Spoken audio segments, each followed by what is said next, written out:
Well, it's Thursday here at the shop, and we're off to a late start today. All yesterday I was throwing the anti-roll bar and jack here. It's not bad for what it is, just a beat up old $600 truck, and I was feeling mighty tired this morning until I sat down and had my breakfast, 17 eggs, 14 pieces of toast.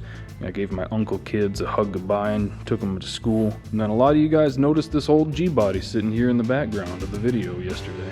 No, it's not my car, as much as I wish it was. My uncle friend Sean dropped this off. I gotta go through and rewire the whole car. Now, I told that old loon he needs to get his head out of his hind end and throw a small block back in this thing, a nice little 383 with a nice 750 on it, and this thing would run right. But no, he just won't listen to me. He's so hung up on this fuel injection and this turbo and all this hogwash. I mean, look at this thing. There's more going on here than the International Space Station. Aw, hell, you know we're gonna get it taken care of for him. You guys know that my uncle friend Sean is like family to us. But before we even get started on this old Malibu, I gotta run the fresh paint over to my Uncle Dad's shop so that he can try to get this thing looking a little bit better. So I grabbed the paint and I hopped in the old shop truck and I started to head that way. But just as I was about to hop in and take off, it occurred to me I almost forgot the sandpaper. And once I had the rest of the materials I needed, I hopped back in the old truck and I decided to go to my favorite spot for second breakfast. Now, Uncle Dad's a real good worker, but if you don't disrespect him at least 3 times a week, he won't get anything done. Oh, shit. Well, have you gotten anything done around here? Yeah.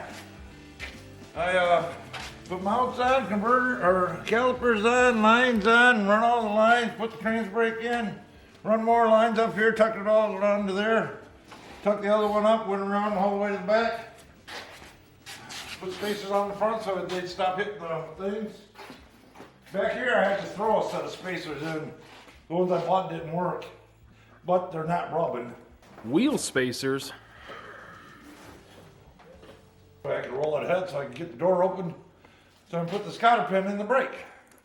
So the lever stops coming off of it. Can't get anything right done around here. At least now I can get it out here, sand it a little bit more. Wait for the primer and paint. Well, that's what I'm doing here. I'm dropping off the paint and the clear coat that just showed up today, and I brought all the sandpaper back over. I didn't notice this spot on the roof. Yeah. Yeah, that one caught me too. Probably just from the hood, I guess. Oh, I cannot believe the hood done all that. Well, yeah, I do. That's about where it would have done something. God, who's the dumbass set it up there? I don't know, man. Jesus. Some freaking idiot. Yeah, I called all the parts places.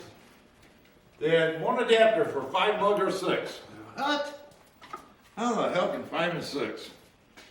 Thing's so damn big.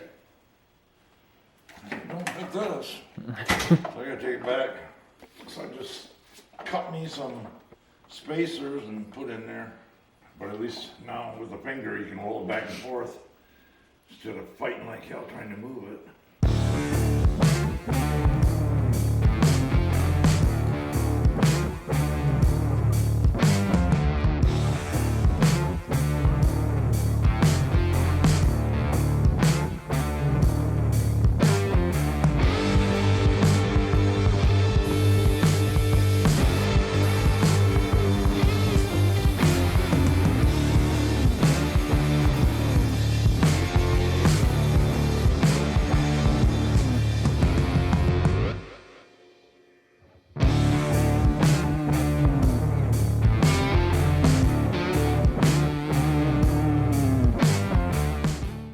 All right, we're back at my shop, and I cannot keep up that Bill roleplay anymore. It's just too unnatural for me. But it was fun for a few minutes. So let's talk about this old G-body here, this old Malibu that a surprising amount of people asked about in the last video. They were like, what's up with that? Did you trade the Mustang for that?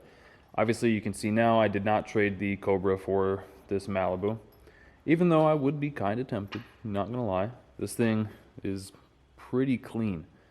Like, it is dirty as heck, and you can still see a pretty good reflection in this paint. Yeah, I do have to go through and rewire this entire car. This is a 1979 Chevy Malibu, and the story goes that in 1983, this thing was pulled apart and it was turned into basically a street race car. and that's more or less what it's been ever since. So this thing has had a bunch of different engines and transmissions and everything in it, so the wiring kind of reflects that. It is ladder barred in the back, no more 4-link. It does have a ladder bar in the back, no more 4-link.